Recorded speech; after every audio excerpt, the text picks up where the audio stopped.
Hello and welcome to this episode of Before You Play. Today I'm talking about Sea of Stars. If you're not familiar, Sea of Stars is a turn-based RPG released on August 29th, 2023. It was developed and published by Sabotage Studio and can be played on the Nintendo Switch, PS4, 5, Xbox One, Series X and S, and PC. To best understand the story of Sea of Stars, we need to take a look at the prologue first. A long time ago, there were two alchemists who were attempting to create the elixir of life. In other words, the elixir of immortality. They succeeded in the creation of the elixir and for centuries protected and nurtured the world together. Eventually, one of the alchemists became tired of their eternal life and started learning forbidden alchemy. The type of alchemy that deals with souls, bones, flesh, and blood. Sometime later, the alchemist re-emerged as the Fleshmancer and would curse the world with monstrous creations. The other alchemist, Roshan, tried to intervene, but that caused large amounts of collateral damage to the world. Over time, he discovered that the flesh minions were only weak to solar and lunar magic. The same magic that was gifted to humans who were born during a solstice. Roshan decided to train the children of the solstice to become solstice warriors and to fight the Fleshmancer's creations.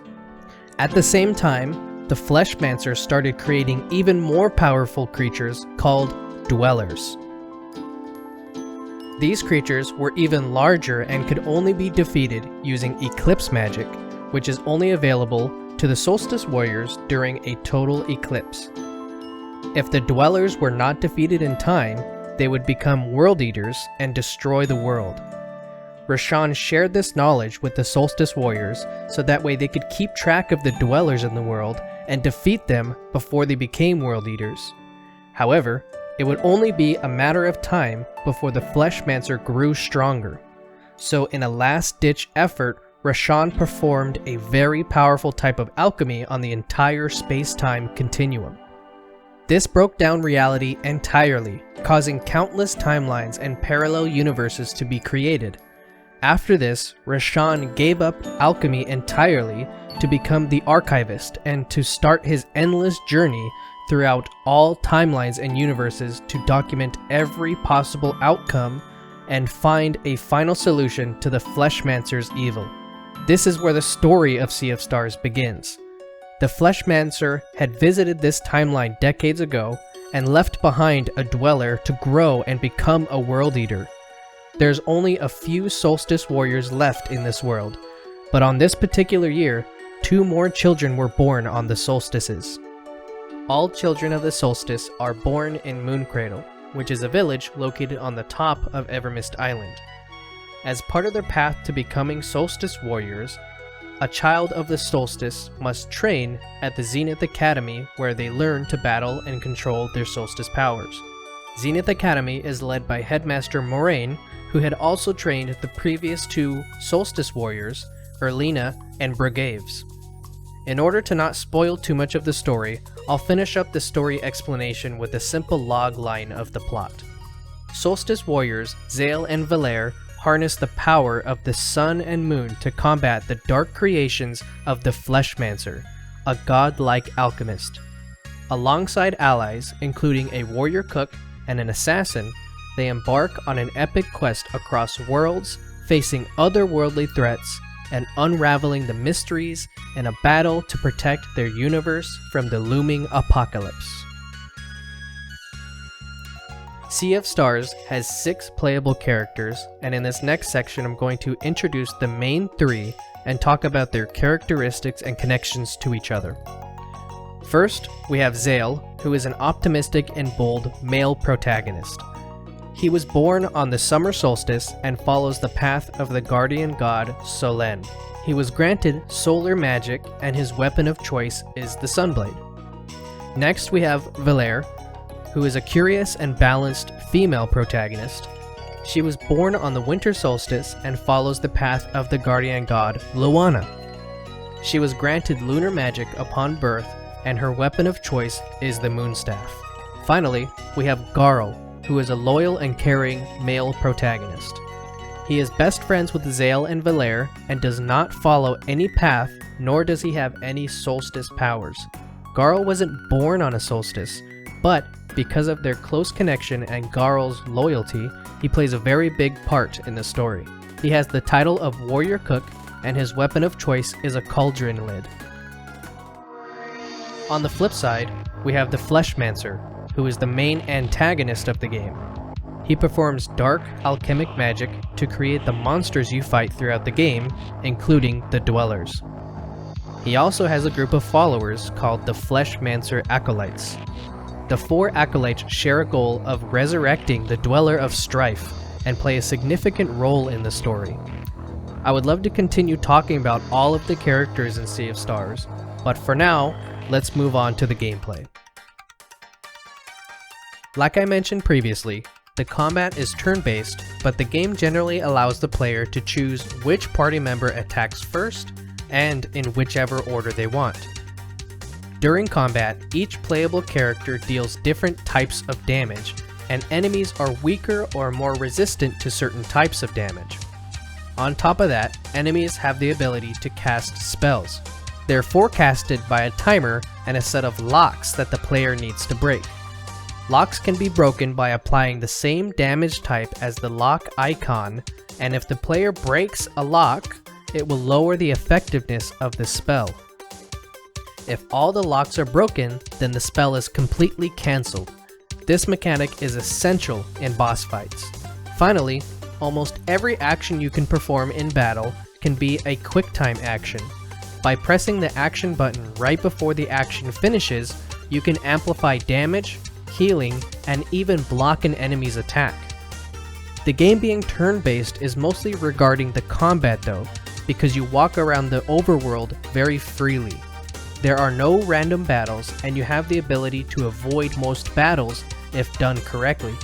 But if you do end up in a battle, the transition from roaming to battling and then back to roaming is very smooth, so it never feels like you're being yanked away from something else that you're doing.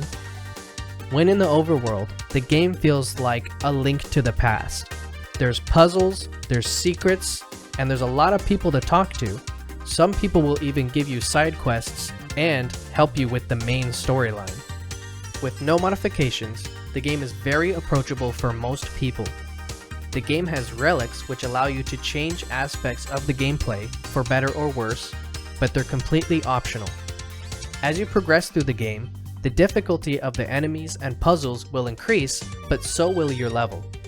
Winning a battle grants you experience, which allows you to eventually level up. When you level up, a few of your attributes increase, and you're given the ability to select a specific attribute to further boost. And the best part about leveling up is that all characters level up at the same time. In terms of replayability, the game has a New Game Plus mode where you can play through the game again with all your gear and levels. From what I've seen online, people mostly play through this game mode to earn the achievement called What a Technique. The achievement requires you to defeat 10 bosses with the Artful Gambit relic enabled. The relic itself decreases your health by 95%, enemies are invincible while casting. When you successfully pull off a timed block, the damage is reduced to 1, and timed hits deal 2 times bonus damage. Besides the New Game Plus mode, the game has a lot of hidden items and side quests. So if you're looking for a reason to continue playing the game, I would recommend either beating the game and playing the New Game Plus challenge, or simply take your time playing through the original playthrough. If you're a completionist, you can play the game for many hours finding all of the secrets. And on top of all of that, Sabotage Studio is developing a side adventure DLC called Throes of the Watchmaker, which was a stretch goal during their Kickstarter. Sea of Stars has a 16-bit era pixel art style, accompanied by a dynamic lighting system. The character and environment designs are vibrant, detailed, and colorful. As much as the art style reminds me of the late 90s and Y2K RPGs, Sea of Stars does a great job standing out on its own. For instance, the environments are so detailed and unique that they never felt repetitive like other games tend to feel. The art conveys depth and scale very well, and the dynamic lighting system takes it to another level. Some of the environments in the game blew me away so much that I had to stop and admire the scenery for a few moments. The character designs are as vibrant and diverse as the environments they're in. Pretty much every character in the game has a unique design, and important characters even have multiple portraits drawn.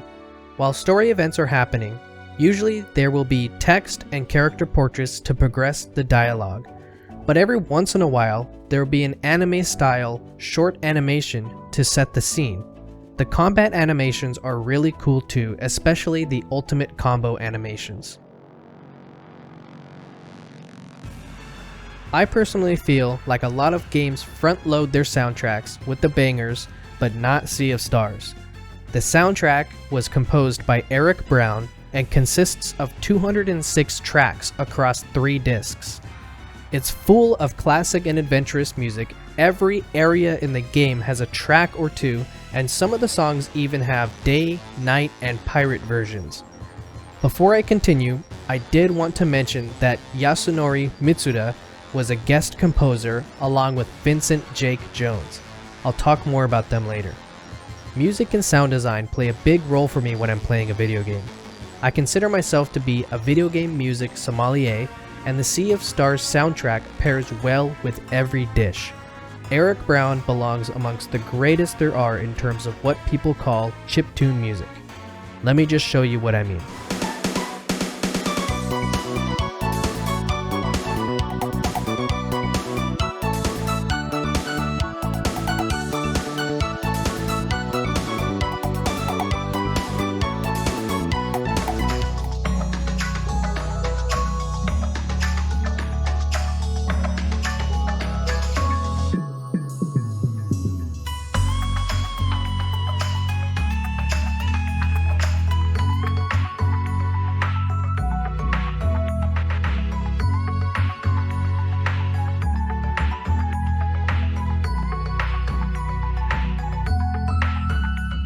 Eric Brown is also the current drummer for Necrogoblikon and Swashbuckle.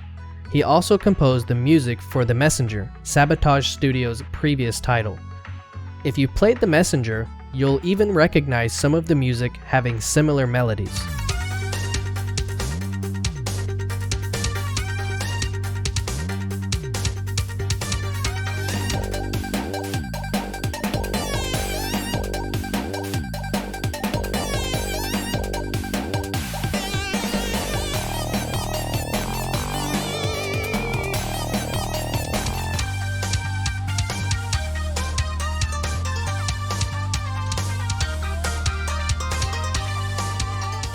As I mentioned before, Yasunori Mitsuda and Vincent Jake Jones both appeared on the soundtrack as guest composers.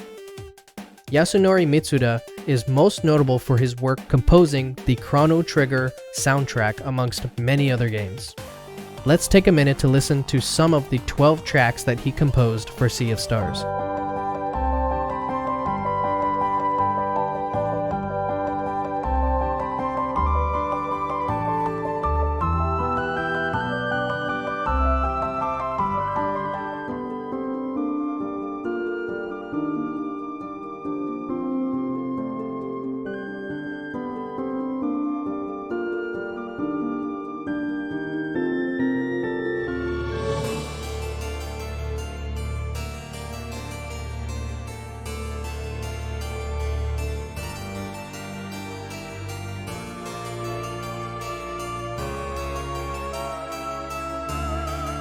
Vincent Jake Jones is a vocalist and bass player for Ether Realm, a melodic death metal band.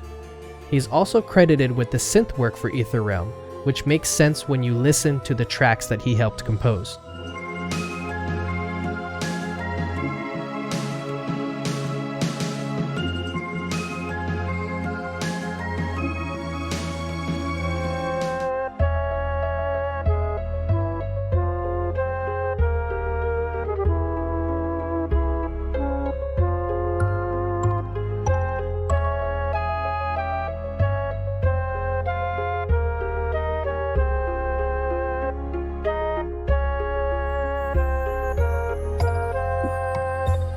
One last thing about the soundtrack is that Reese Miller was a guest musician and created all the music on Disc 3, which is all the pirate versions of the songs.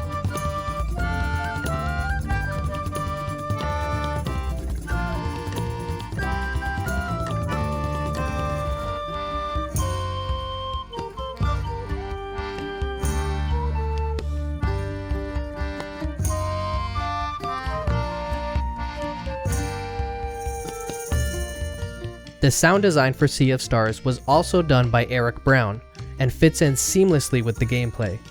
Action sounds like casting magic, attacking an enemy, healing, etc. are all bright and very responsive. Nothing ever draws my attention away from what I'm doing, and every sound feels perfectly designed. Sea of Stars was my favorite game of 2023, and if you love RPGs, this game is a must-play. If you're looking to give the 2D RPG genre a try, then this is also a great place to start. Sea of Stars is great for weekend gamers with plenty of save points, and the story is easy to follow. My first playthrough took me about 20 hours without doing nearly any side quests. Sea of Stars is already building its legacy by winning the Best Independent Game at the Game Awards after only being out for 3 months. It was also nominated for Best RPG, but lost to Baldur's Gate 3, which is crazy because Baldur's Gate 3 is a juggernaut. Sea of Stars has only been out for 4 months at the time of recording this video, and over 4 million people have played this game. I hope that this video helped you decide whether or not you would like to play Sea of Stars. Thank you for watching, subscribe and like the video, and I'll see you on the next episode.